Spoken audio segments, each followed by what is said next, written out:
Well, good afternoon, everyone. Thank you for joining us today for our Lunch and Learn on ISPA and the Grade 7 Immunization Program. My name is Jason Reevy, and this is my colleague, Allison Below.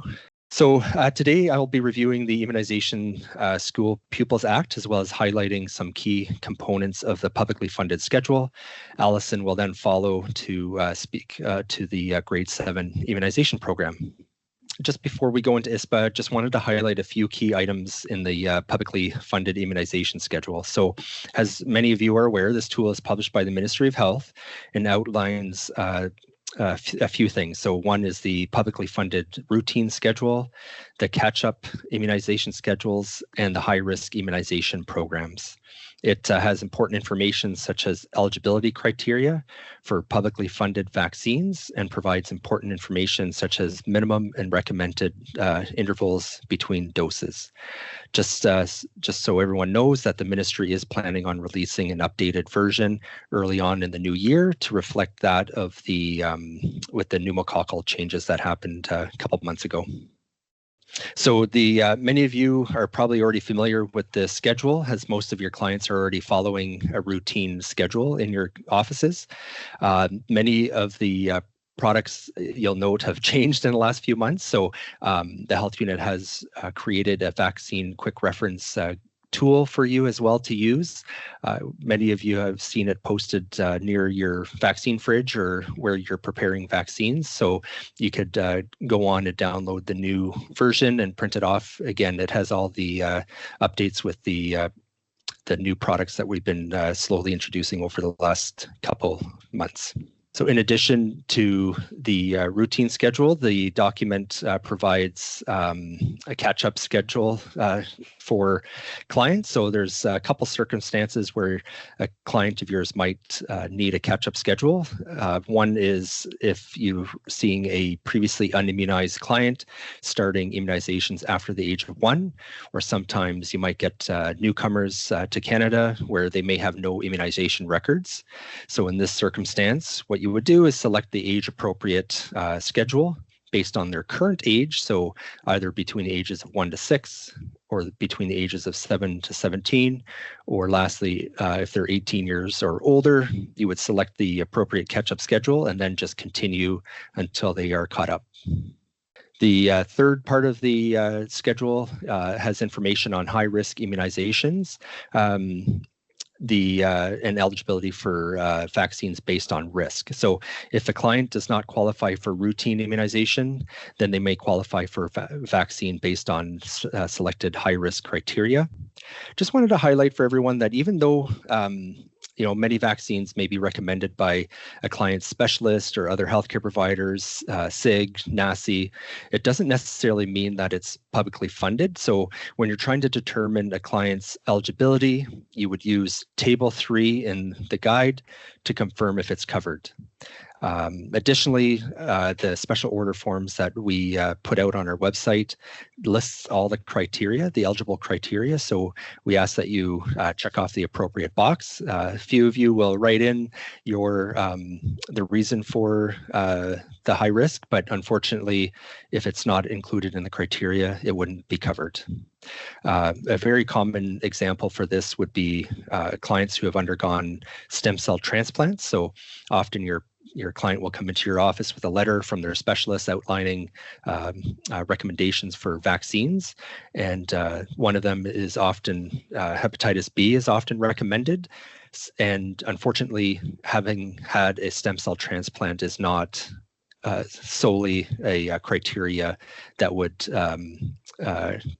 allow them to have publicly funded hepatitis B vaccines. So what you could do is refer to the high-risk criteria to see if they're eligible based on any other eligible criteria.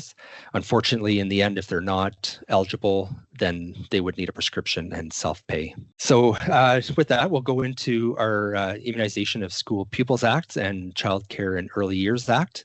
So these are two very important pieces of legislation that guide the work of the health unit. The health unit is required to do immunization surveillance on children who attend licensed daycare centers and schools. So here you'll see the differences between the acts. The more significant difference is that school-age children can be suspended. Hence, the importance of ensuring families are reminded to report their vaccines to the health unit. In terms of what vaccines are included, under the Child Care and Early Years Act, staff and children are required to be up to date based on their age according to the publicly funded immunization schedule for Ontario. Under the Immunization of School Pupils Act, students' immunization records are assessed for 9 designated diseases. Just wanted to highlight that in regards to meningococcal disease, anyone ages between, the age between 1 and 11 would be assessed for a Men C-ACYW, otherwise known as NISVAC or Menschgate, whereas once they turn 12, they would be assessed for a Men C-ACYW, which is known as the Menactra or Nimenrix. Also wanted to flag that varicella is a requirement for those born in 2010 or later, although we do recommend anyone else born between the years of 2000 and 2009 also receive a 2-dose schedule. The Immunization of School Pupils Act requires parents to provide proof of immunization or appropriate exemption documents for designated diseases for their children to attend school in Ontario. This ensures children have the best protection possible against certain diseases that can often be very serious or even fatal. It reduces the risk of disease outbreaks in schools as well. The health unit is required by law to review immunization records and contact parents of children for whom we do not have completed records. Students whose records are not complete may be suspended from school until their immunization records are up to date. We do send multiple letters to parents prior to actually issuing a suspension notice. The students who are not vaccinated may be excluded from school during outbreaks in order to protect them from diseases that they're not protected against. This also includes students who have had a valid medical or medical exemption or an affidavit on file. The other reason is that the risk for disease that places other students at risk, especially those who are not able to be immunized for medical reasons. So I just wanted to highlight the 2 different types of exemptions that can be done. So first one is a medical exemption, where a healthcare practitioner can file an exemption for selected or all immunizations. The exemption could be indefinite or time limited, if appropriate. So for example, a diagnosis of chickenpox would be permanent exemption, whereas if a child is undergoing an investigation for a new neurological illness, the healthcare practitioner might choose to make it time limited. Families can also file a statement of conscious or religious belief for selected, again, or all diseases. They would require to complete a virtual education session, complete an affidavit, which must be signed by an authorized notary public. It's important to note that the completion of either the medical exemption or the affidavit does place the student in compliance with ISPA and therefore would not be suspended for those selected diseases. So just to show you, this is what the medical exemption form looks like. We commonly get asked questions about a diagnosis of chickenpox. So for the exemption to be valid, it should be a clinical diagnosis of chickenpox by a physician or nurse practitioner. Often parents will self-declare that their child has had chickenpox, but unfortunately have had no medical diagnosis. So in this case, we would still recommend vaccination versus the medical exemption. Very important, based on the information I shared about the Immunization of School Pupils Act, that we remind parents and guardians to report their child's vaccinations to the health unit. A couple key takeaway points from ISPA. So again, just really highlighting the importance of that every parent must know that they need to report vaccines to the health unit. So the other thing is, if you have a parent saying that they've reported their child's immunization records to the health unit and they're still receiving notices from the health unit, that means that there's something in the record that is not up to date or does not comply with ISPA. A few common ones are to check, as you can see, is their Men C-ACYW or their first MMR before their first birthday, were there 2 live vaccines given less than 4 weeks apart, Is there an antigen missing? Example would be is that someone was given a Tdap instead of a Tdap IPV. Lastly, the health unit does have limited clinic capacity, so any families and children with family doctors will be referred to their healthcare practitioner to receive their vaccines. So with that, we'll turn it over to Allison to speak to the grade 7 immunization program. Perfect. Thank you, Jason. So now we'll review the grade 7 series vaccine program, the different schedules for both HPV and Hep B that you may commonly encounter, as well as go over the Men C-ACYW 135. Due to the COVID-19 pandemic, a great deal of students missed receiving their grade 7 series vaccines. Historically, SMDHU nurses would only go into elementary schools to immunize the students in grade 7. However, during the pandemic, we weren't able to do that. Since being able to go back into the schools again, SMDHU took additional steps to get the students caught up.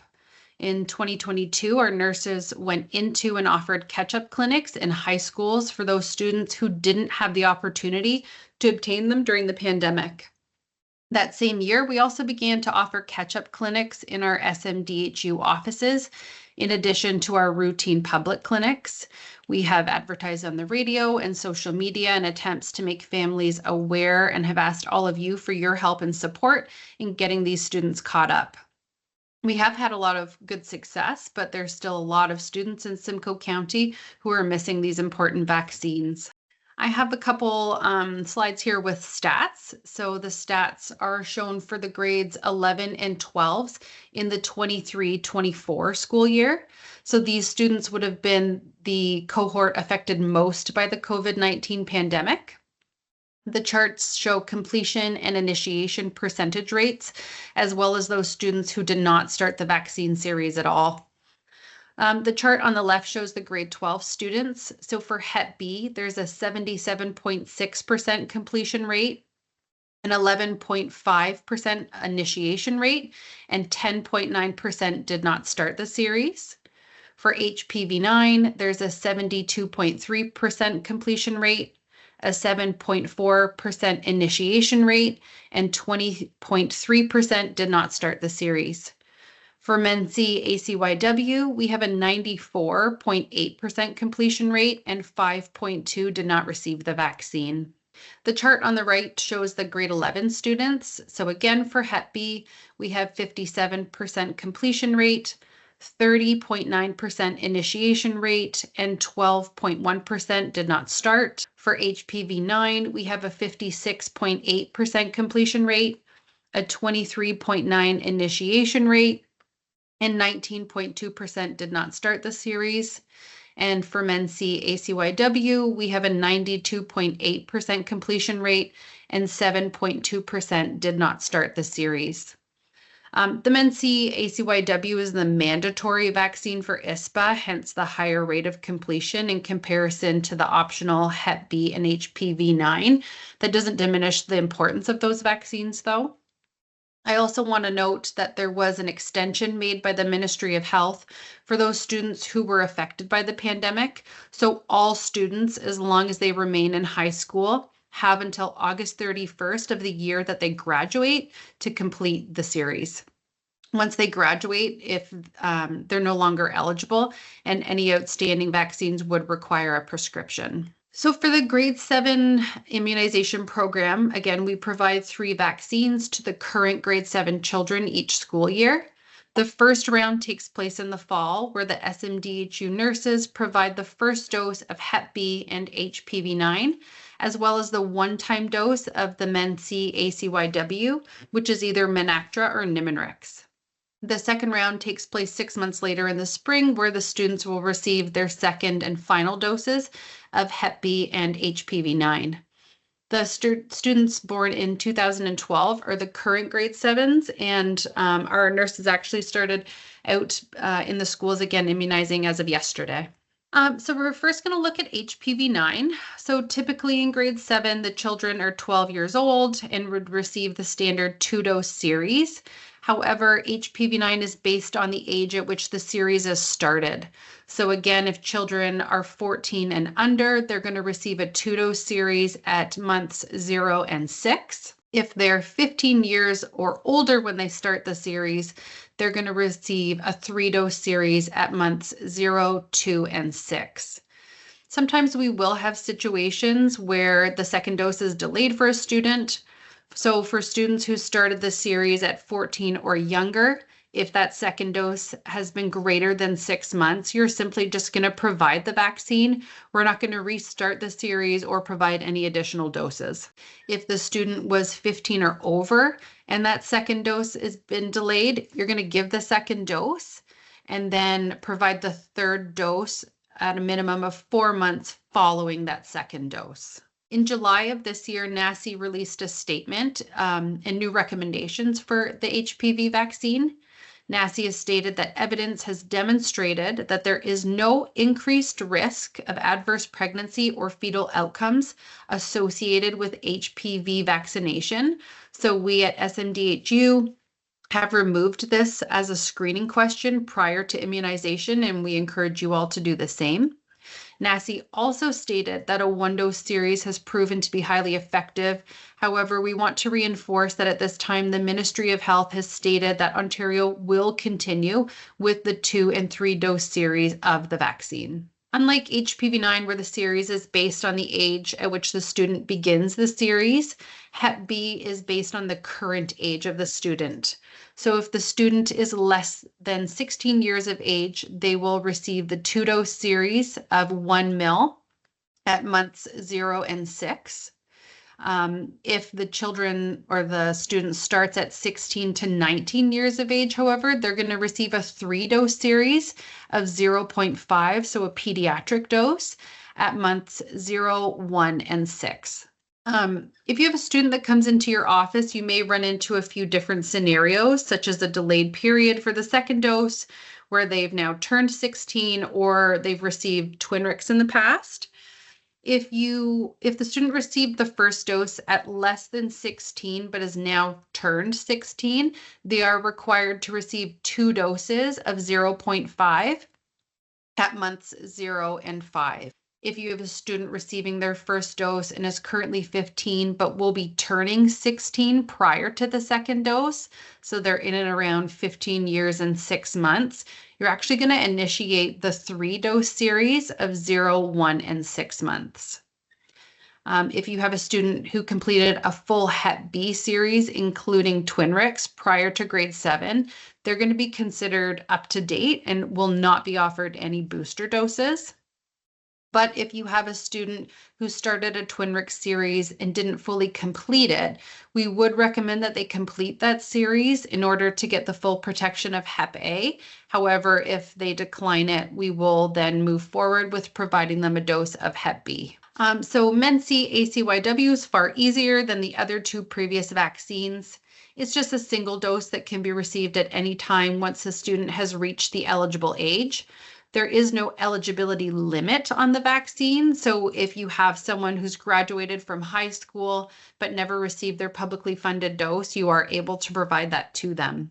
We have come across situations where students received a dose of Men C-ACYW prior to grade 7, either through prescription or if they received their childhood immunizations in another jurisdiction.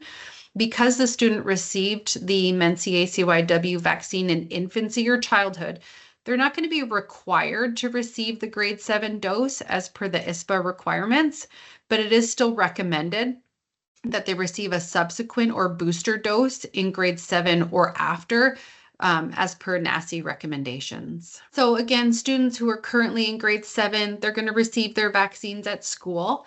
However, under special circumstances, SMDHU will release vaccines to healthcare provider offices.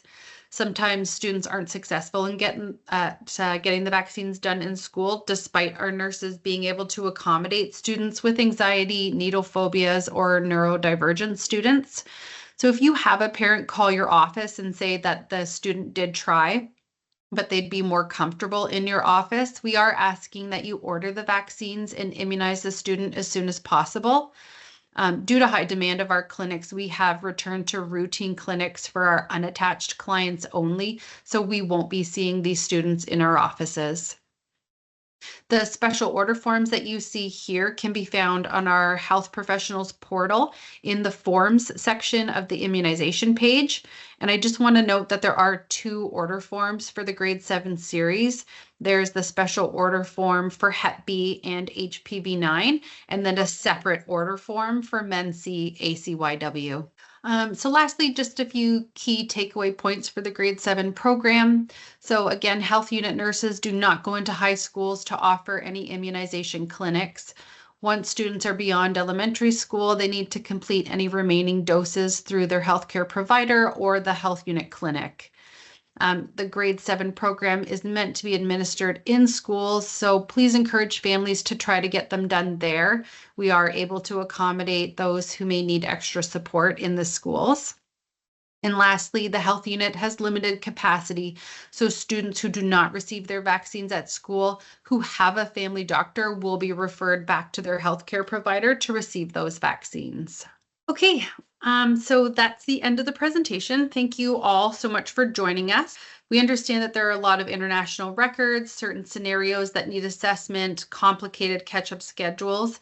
Unfortunately, we're not going to address those today. If you do have anything like that, please give us a call at the health unit, 705-721-7520, extension 8806.